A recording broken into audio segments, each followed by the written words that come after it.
അത് ടൈം ഉണ്ട്, അത് നല്ല പോസിറ്റീവാണ്. കാരണം IT കമ്പനികളുടെ നമുക്ക് ഇൻവെസ്റ്റ്മെൻറ്റിൻ്റെ ആ കോണ്ടം വെച്ച് പറയാൻ പറ്റില്ല, സീറ്റ് വെച്ചിട്ടാണ് പറയാം.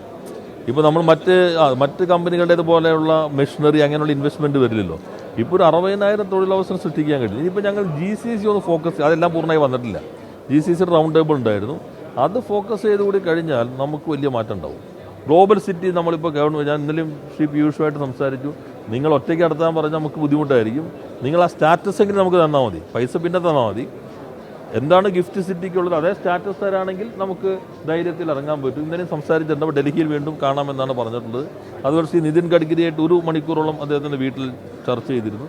അപ്പോൾ അതിന് ഈ പറഞ്ഞത് കൂടാതെ അദ്ദേഹം പറഞ്ഞ ഒരു പ്രഖ്യാപനം, ഒരു അഭിപ്രായം എന്നുള്ളത് ചർച്ച ചെയ്യാൻ പറ്റിയതൊന്ന് ലോജിസ്റ്റിക് പാർക്ക് അവർ കൂടി സഹായത്തോടെ നിർമ്മിക്കാം.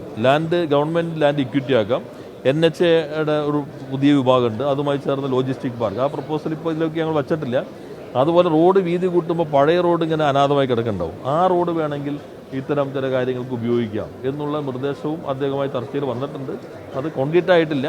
പിന്നെ ചിലത് ഞങ്ങളിവിടെ പറയാത്ത നിർദ്ദേശങ്ങളുണ്ട്. അത് കുറച്ചുകൂടി, കാരണം ചില EOE ഒന്നും കൊടുക്കാൻ പറ്റില്ല, അവർക്ക് അവരുടെ ബോർഡ് ക്ലിയറൻസ് കഴിഞ്ഞിട്ടേ വരികയുള്ളൂ. അപ്പോൾ അതുകൂടി വരുമ്പോൾ എനിക്ക് തോന്നുന്നു നല്ല രീതിയിലുള്ള മാറ്റങ്ങളിലേക്ക് എത്തും. കേരളം നിങ്ങളും നല്ല സഹായം ചെയ്തു, നല്ല മാറ്റമാണ്. ഇപ്പോൾ നാളെ, ഞാൻ നേരത്തെ പറഞ്ഞു, നാളെ മുതൽ ചോദിക്കരുത് ഇത് വന്നോ. കാരണം ഇപ്പോൾ ദാവോസിൽ പോയി എത്ര കിട്ടിയെന്ന് ചോദിക്കും. നമ്മൾ ഈ കടയിൽ പോയിട്ട് സാധനം വാങ്ങിക്കുന്ന പോലെയല്ല ഇൻവെസ്റ്റ്മെൻറ്റ്. ഇത് കുറച്ച് സമയമെടുക്കും. നമ്മളിപ്പോൾ ഒരു ഘട്ടം പിന്നിട്ടു, നല്ല ഒരു ഇത് വന്നു. കേരളം ഏറ്റവും നല്ല സ്ഥലമാണ്. അങ്ങനെ ഒരു അത് ഞാൻ അവിടെ പറഞ്ഞല്ലോ, നേരത്തെ നിങ്ങൾ നടത്തി, പിന്നെ ഞങ്ങൾ നടത്തി, ഇപ്പോൾ നമ്മൾ നടത്തുന്നു. അതാണ് ഈ വ്യത്യാസം. ഇപ്പോൾ ഞാൻ നേരത്തെ പറഞ്ഞ പ്രധാനം, നിങ്ങൾക്കോ ഞങ്ങൾക്കോ ആർക്കും മാറിയിക്കാൻ പറ്റില്ല.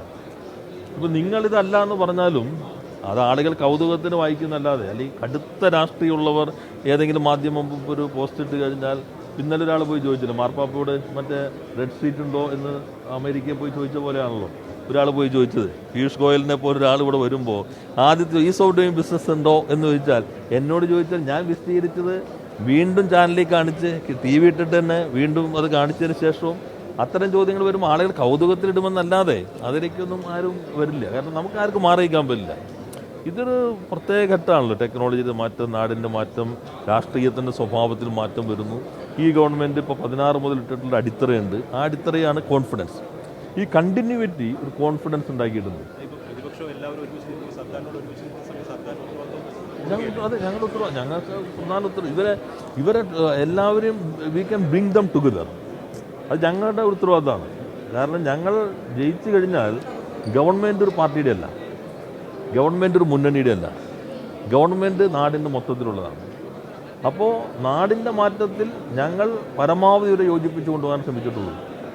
എന്നാൽ ഞങ്ങളോട് പറ്റില്ല എന്ന നിലപാട് എടുത്ത് അവർക്ക് പോകാം. പക്ഷെ ഞങ്ങളുടെ ശ്രമം ഗവൺമെൻറ് എന്ന നിലയിൽ നാടിന് വേണ്ടി പ്രവർത്തിക്കാനുള്ളതാണ്. അതിൽ വിജയിക്കാൻ കഴിഞ്ഞിട്ടുണ്ട് ഗവൺമെൻറ്റിന്. അതാണ് ആദ്യം എതിർപ്പ് വന്നെങ്കിലും മാറി വെക്കാൻ പറ്റാത്ത രൂപത്തിലേക്ക് നാട് മാറിയിരിക്കുന്നു. അതുകൊണ്ട് എല്ലാവരും വന്നിരിക്കുന്നു. ഇപ്പോൾ ഗവർണറെയും ഞാൻ ക്ഷണിച്ചിരുന്നു, അദ്ദേഹം സ്ഥലത്തില്ലാത്തതുകൊണ്ടാണ്. ശ്രീ സുരേഷ് ഗോപിയും അത് ഞാൻ ക്ഷണിച്ചിരുന്നു, പോയിട്ട് ഗവൺമെൻറ്റിന് വേണ്ടി. അദ്ദേഹത്തിന് ഒഴിവാക്കാനാവാത്ത പരിപാടികൾ ഉള്ളതുകൊണ്ടാണ് അദ്ദേഹത്തിന് വരാൻ കഴിയാതെ പോയത്. അപ്പോൾ എല്ലാവരെയും കൊണ്ടുവരാൻ ഞങ്ങളാനാകുന്ന വിധം പരമാവധി ശ്രമിച്ചിട്ടുണ്ട്. അത് ഫലം കണ്ടിട്ടുണ്ട്. ഇതൊരു പാത്ത് ബ്രേക്കിംഗ് ആണ്, നമ്മുടെ ഗെയിം ചേഞ്ചറാണ് കേരളത്തെ സംബന്ധിച്ചിടത്തോളം. നമുക്ക് ഒന്നിച്ച് ഇനി മുന്നോട്ട് കൊണ്ടുപോകാം.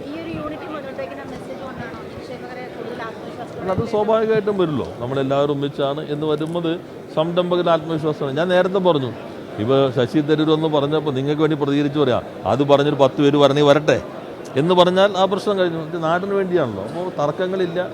ഞാൻ അന്ന് ആദ്യത്തെ പ്രതികരണം നിങ്ങൾ ഓർക്കുന്നുണ്ടാകും. ഈ സമയത്ത് ഇവർ തമ്മിൽ തല്ലി നിൽക്കുകയാണെന്ന് പറഞ്ഞാൽ ഫ്ലൈറ്റ് ടിക്കറ്റ് എടുത്ത ആൾ പോകും. നേരത്തെ നമ്മൾ പറഞ്ഞു, പലരും വിമാനം വിട്ട് ആളെ കൊണ്ടുവരുമ്പോൾ ഞാൻ അന്ന് നിങ്ങളോട് പറഞ്ഞു, വിമാനത്താവളത്തിൽ വരുന്നൊരു സംരംഭകനെ നമ്മുടെ ഒരു ഗവൺമെൻറ് സർക്കാർ കാർ അയച്ച് വിട്ടാൽ ഇവിടെ വിവാദമാവും. പക്ഷേ സംരംഭകർ വിമാനം പിടിച്ച് ഇങ്ങോട്ട് വരും. അപ്പോൾ ചാർട്ടർ വിമാനം പിടിച്ച ആളുകൾ ഇതിൽ പങ്കെടുക്കാൻ വന്നിട്ടുണ്ട്. ദുബായ് മിനിസ്റ്റർ, UAE മിനിസ്റ്റർ, അദ്ദേഹം 2026 പരിപാടി, അപ്പോൾ അവരെ ഇൻഫ്ലുവൻസറെ കൊണ്ടുവരാം.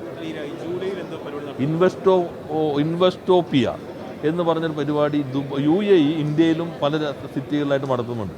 ഇത്തവണ ഹൈദരാബാദിലും മറ്റൊരു നടത്തുന്നത്.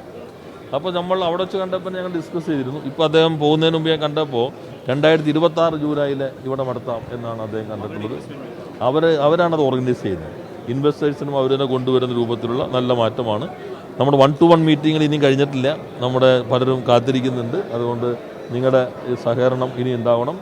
ഇൻവെസ്റ്റേഴ്സിനെ നിങ്ങൾ കണ്ടിട്ടുണ്ടാവും. അത് നിങ്ങൾ നല്ല രീതിയിൽ വയ്ക്കുക. എന്തെങ്കിലും നെഗറ്റീവ് ഉണ്ടെങ്കിൽ ഞങ്ങൾക്ക് ഒരു ബ്രീത്തിങ് ടൈം തരാം. അതിനുശേഷം നമുക്ക് മറ്റു കാര്യങ്ങൾ നോക്കാം.